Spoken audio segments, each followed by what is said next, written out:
the kohlrabi has done well. And while I normally like to wait for things, leave them in the field as long as possible, if I leave this kohlrabi here, I'm afraid it's going to get too big. And we're going to be sending these big balls of things to people. They're not going to know what to do with them. This is very large for kohlrabi. If we look at it, see in proportion to my hand, it's 3-4 inches. So we need to harvest all the kohlrabi this coming week. You see the green there? That's nice and large too. I'm checking carrots. I am happy to see how well these are doing. I think we might be short of carrots this winter, but it's all hinging on this block and that block over there. The bigger they get, the fewer the carrots we need per pound. We fenced the deer out of this field in time and got it weeded in time. Whoa, look at that. Beautiful, beautiful, beautiful. There's always a balance. Do you seed more thickly and get smaller carrots? Do you seed more thinly, get bigger carrots? And then the season, and whether it's wet or dry, or long or short, or cold or hot, all affects it. But that's the gamble of farming. We're aiming for that inch and a half diameter, about 8 inches, 10 inches long. That's kind of the ideal carrot. I think I erred on the too thin for seeding these, so they're going to be a little bit larger. So a little bit bigger is better. Let's see what this carrot's like.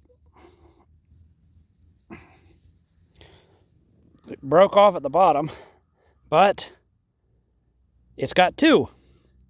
Carrots have a way of making some rather quirky root systems. So anyway, let's just leave it there. There's another really nice one. That's getting right about as big as we like them, at the top at least.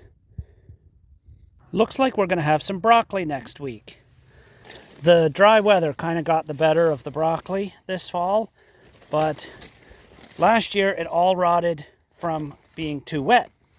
So some is better than none. And rutabaga. They're coming along very well too. We had to dip into the winter rutabaga here a bit last week, but there's still lots. We should have plenty. I've never seen lettuce grow this slowly. Every week I say, oh, it'll be ready next week. And that's been happening for like 3 weeks in a row. I don't know if it's the dryness, or if it's a fertility issue, or maturity when we were planting. Anyway, we haven't hit the mark on lettuce for the last few weeks.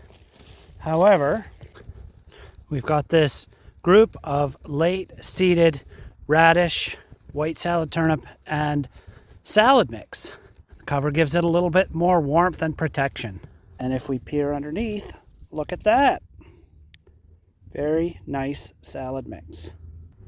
This is some of my favorite salad mix for the whole year.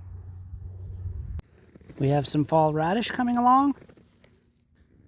Very hard to tell how much longer they need, but I do think there's a good chance they're going to make it in a couple of weeks.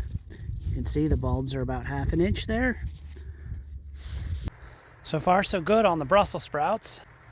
In August and early September I was worried they were a little small, but then we topped them and look at that beauty right up the stem. Now they're smaller at the top, but they are forming. The ones at the bottom are near perfect.